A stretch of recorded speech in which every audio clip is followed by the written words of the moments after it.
Allahun e falenderojmë për ti falje dhe ndihmë kërkojmë. Kërkojmë mbrojtje prej të ligave të shpirtit ton. Atë që Allahu subhanahu wa ta'ala udhëzon në rrugën e tij të drejtë nuk ka kush që humb. Ndërsa atë të cilin e lën të humbur nuk ka kush që udhëzon në rrugën e tij të drejtë. I dërgojmë salavatet Muhammedit alayhi salatu wassalam, familjes së tij të pastërt, shokëve të tij të ndershëm dhe gjithë atyre që të ecin dhe e ndjekin rrugën e tij me përpikshmëri. Të nderuar vëllezër, unë kam zgjedhur një hadith pejgamberit sallallahu alaihi wasallam, që ky hadith na tregon realitetin e ahiretit, të botës së amshueshme, të botës të përjetshme. Është një hadith i madh që nëse ne e kuptojmë këtë hadith, e kuptojmë dhe e qesim në praktik në jetën e kësaj bote, jetojmë me rahati, jetojmë me qetësi. Përse? Se ky hadith e tregon në realitetin e gjitha gjërave sa sillen në jetën tonë. Realitetin e gjitha gjërave që ka sillen në jetën e kësaj bote. Për atë, thot Enesi radiallahu anhu, an Enes ibn Malik radiallahu anhu, qala Rasulullahi sallallahu alaihi wasallam, yu'ta bi an'ami ahli ad-dunya min ahli an-nar. Thot pejgamberi sallallahu alaihi wasallam, në ditën e Kiametit do të sillet njeriu më i përgdhelur i kësaj bote. Njeriu më i përgdhelur i kësaj bote që është prej banorëve të zjarrit. Është prej banorëve të zjarrit. Allahu i thot me lajkeve, merreni këtë. Dëgjoj, po flasim për njeriu më të përgdhelur, që thojmë me fjalë tjera, njeriu më i sefas. Njeriu që më shumë të në dynja ka pas, prej gjërave të dynjas.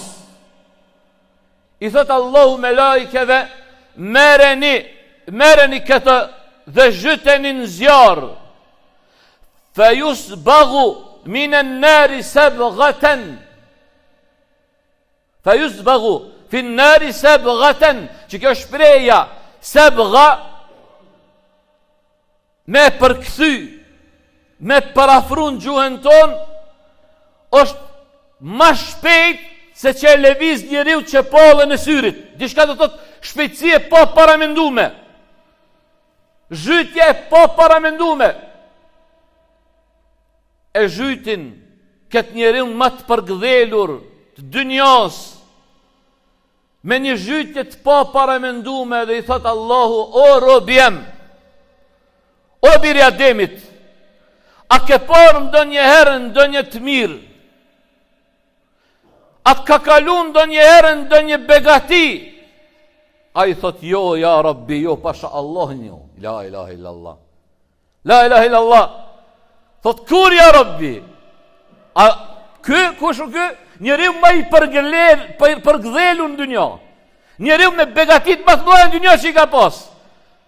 Një zhytje e pa paramendume në xhehenem, po bëj kam i haru krejt begatit në dynja që robi ka pas. Kjo një zhytje e pa paramendume, po me qëndru për gjithmonë, Zotin arrujt. Pastaj do të vihet me një njeri tjetër i cili është i hekur, i shkret, mundimçar. Edhe ja bën Allahu subhanahu wa taala me lajkeve, bën janë një zhytje të shpejt robit tem në xhennet. Ja bën një zhytje, thot, as shpejt. Pastaj e pyesin, thonë, i thot Allahu, o biri Ademit, a ki hek doni herë në dynja? A ki pas ndonjë mundim në dynja? Thot, kur ja Rabbi s'kom hek. Ja Allah, një zhytje e pa paramendume në xhennet, po bëj kam i haru krejt mundet e telashet e dirtet e gajlet e dynjas. Para të dashurit e mi, që kjo është ai hadithi i madh që unë dëshiroj me përdorë si porosi për ne. Me qenë porosi për ne. Ky hadith, dashurit e mi, na mëson se kënaqësia më e madhe e dunjos nuk vlen asgjë përballë një çasti në xhehenem. Ky hadith na mëson se kënaqësia më e madhe e dunjos, po flasim për kënaqësinë më të madhe të dunjos, nuk vlen përballë asnjë çasti në xhehenem. Dhe se vujtja më e madhe e kësaj bote zhduket plotësisht me një çast në xhennet. Prandaj, o rob të Allahut, mos u mashtroni prej pasurisë, prej famës, mos u mashtroni prej begative që ju rrethojnë, sa ato munden me qenë sprovë për ty e për mu. Begatit që Zotit ka jep për dynjas, sa prej njerëzve dynjaja e ti e largon prej Allahut. Allahu plot njerëzve ju ka jep dynja, po përmes dynjas ata jën largu prej Allahut subhanahu wa ta'ala. Jën ik prej Allahut, jën larg Allahut. A i ndoshta gjithë shka ka në dynja, as gjë për dynjas nuk i mungon, po i mungon gjëja kryesore që është imani në Allahun subhanahu wa ta'ala. E ty e mu Allahu të ka begatu. Të ka begatu Allahu me iman. Të ka begatu Allahu subhanahu wa ta'ala me besim në Allahun subhanahu wa ta'ala. Atëre mos thuj që Zotis të ka jep kur gjo, se shumë të ka jep. Wallahi billahi, kjo nuk motet me asgjë. Imani në Allahun subhanahu wa ta'ala nuk motet me asgjë, s'motet. Para të dashurit e mi, bëni durim edhe ju të cilët Allahu ju ka shpërvu. Ju ka shpërvu Allahu me gjëra që ndoshta s'ju pëlqejnë, po bëni sabër, se vallahi billahi kjo kalon shpejt sprova, nuk zgjat, nuk ka një sprovë dynja që zgjat të rjetën. Sa do që zgjat nata, sa do që zgjat errësira e natës, agimi i mëngjesit e mun errësirën e natës. Nuk ka vështërsit përjetshme, ashtu edhe si nuk ka begatit përjetshme. Dije se këto dyjat, si begatia, si vështërsia, është muakkate, është e përkohshme. Dikuj zgjat ma pak, dikuj ma shumë. Ama dije që askush nuk ka mbet do të thotë në zor për gjithmonë, edhe në qef për gjithmonë. Për atë arsye dashurit e mi, për çka duhet me jetu, për çka duhet me pas synim edhe me pas parasyve në jetën e kësaj bote, është ky ajet çka duhet me lexuar dhe me përfundu hutbën me ta. Allahu thot: "Lilladhina ahsanu husna wa ziyada." Lilladhina ahsanu al-husna wa ziyada. Thot Allahu, ata që bëjnë vepra të mira, u takon e mira e xhennetit. U takon e mira. Çka e mira u fjala këtu? El husna wa ziyada. El husna kanë thonë mufessirit, është xhenneti. Ata që bëjnë vepra të mira, xhennetin e kanë. Wa ziyada, thot kanë me pa, e më tepër që u përmend ajet, thot kanë me pa fytyrën e Allahut subhanahu wa taala. La ilaha illallah. La ilaha illallah. Komu pa Allahu subhanahu wa ta'ala. Aja vlen robi mu largu prej rrugës Allahu subhanahu wa ta'ala, mu largu prej asaj që Allah e ka urdhëru, mu privu mos me pa fytyrën e bukur të Allahu subhanahu wa ta'ala.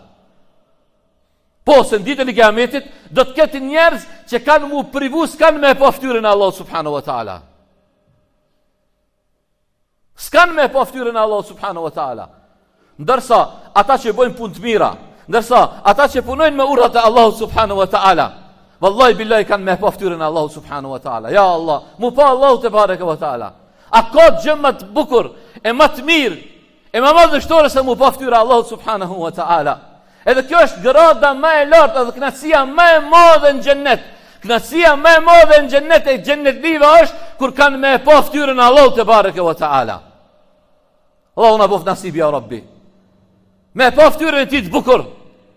E aja vlen robi me bo pun që të largojnë për kësaj begatije, të largojnë për kësaj mirësie, para të keni frikën e Allahut subhanahu wa taala. Frikojnë e Allahut, bëni punë të mira sa të mundeni. Bëni punë të mira sa të mundeni. Se vallahi billahi, ai që e beson Allahun subhanahu wa taala hak, e beson Rasulullah sallallahu alaihi wasallam si Rasulullah, të dërguar Allahut, pastaj ja bashkangjit këtyne dy pretendimeve veprën e mirë, vallahi billahi tallahi, mes ti edhe xhennetit është vetëm se jeta e kësaj bote. Ama kur bohen punë për Allahun kur bohen punë, robi kur i bën punë për Allahun, nuk e ka gajle qysh pe trajtojnë tjerët, nuk e ka gajle qysh e etiketojnë të tjerët, se në fundit kthimi të Allahu, llogaria është para Allahu subhanahu wa ta'ala. Ama mos e harroni, të jetë që ky mesazh tër javën dhe në gjymon tjetër, dhe të jetë mesazhi joni lilladhina ahsanul husna wa ziyada. Ata që kanë bo vepra të mira, do të hynë xhennet edhe ma shumë se kjo. Çka kanë me pa Allahun subhanahu wa ta'ala. Allahu na bof nasib ja Rabbi xhennetin neve, prindërve tonë. Allahu na bof nasib me hynë xhennet, më u kënaq me begatitë e xhennetit. A di çka është xhenneti? O dashurit e mi. A di çka është xhenneti? Xhenneti o ma la aynun ra'at wala udhunun sami'at. Ka thënë pejgamberi sallallahu alajhi wasallam, xhenneti është ka syni s'ka pa, veshi s'ka ndëgju, mendja e njerit s'mundet me imagjinu. Nëse dikush thotë Allahu na hoq kom hecë në dynja, kom pa gjithçka, në xhennet ka më shumë se çka ki pati. Ai tjetër aty çka kom ndëgjune. Oho, shumë. Në xhennet ka diçka që aty s'ke ndëgju. Ai tjetër thotë valla kisha pas qef në shtëpi me pas prej arit, kulmin për margaritarve, e kështu e filozofi, lip, hajt, halo, ma shumë, në xhennet ka dhe ma shumë. Para xhennetit dashurit e mi, është vend banimi besimtarve, Zoti na boft banor xhennetit neve, prindërit tonë dhe gjithë muslimanët. Aqulu qawli hadha, astaghfirullaha li wa lakum wa li sa'iril muslimina min kulli dhanbin fastaghfiru innahu huwal ghafurur rahim.